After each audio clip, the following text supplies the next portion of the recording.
Kumusta? Welcome ulit sa Lenda Academy. Sa nakaraang module, nakita natin kung paano naitatala ang bawat galaw sa audit log. Ngayon naman, kung paano hugutin ang mga numerong iyon, saan yung madaling unawain ng reports, dito ang buong aklatan ng ulat. May daily collections, magkano ang nakolekta bawat araw. May loan releases, anong mga bagong pautang ang inilabas. May overdue report, sinong mga borrower ang nahuhuli. May cash summary, restructured loans, at borrower statement. Bawat isa pwedeng salain ayon sa PETSA at pwedeng i-export sa CSV para sa Excel o para sa inyong accountant. Simulan natin. I-click natin ang daily collections. Ito ang ulat ng nakolekta kada araw. Sa itaas, may date range from at to para piliin ang panahong nais ninyong tingnan. I-click lang ang apply. Sa mga kahon dito, ang buod, ilan ang bayad, magkano ang kabuang nakolekta, magkano ang penalty at magkano ang discount. At sa talaan sa ibaba, hati-hati kada araw kita ninyo kung aling mga araw ang malakas ang koleksyon at kung alin ang mahina. Isang mabilis na sulyap sa kalusugan ng inyong pangongolekta. Balik tayo sa reports at buksan ang overdue report. Ito ang listahan ng mga loan na may nakalampas ng bayarin. Pinagsama-sama kada loan para agad makita kung sino ang kailangang habulin. Ngayon, i-export natin ito. Pansinin may export reason, at may pulang required.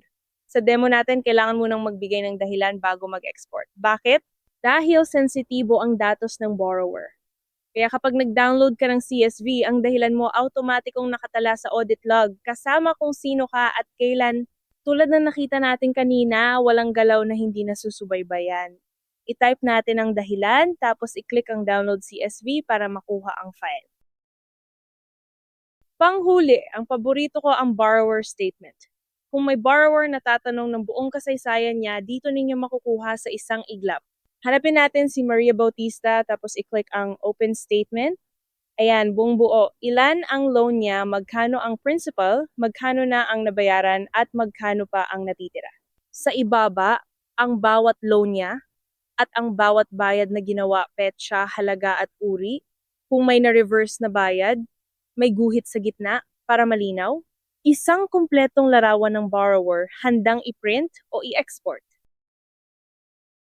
At iyan ang reports at data exports ng Lenda. I-recap natin. Una ang aklatan ng ulat, koleksyon, releases, overdue, cash, restructures at borrower statement, lahat sa isang lugar. Pangalawa, bawat ulat, masasala ayon sa petsa, at ma-export sa CSV para sa sarili ninyong pagsusuri.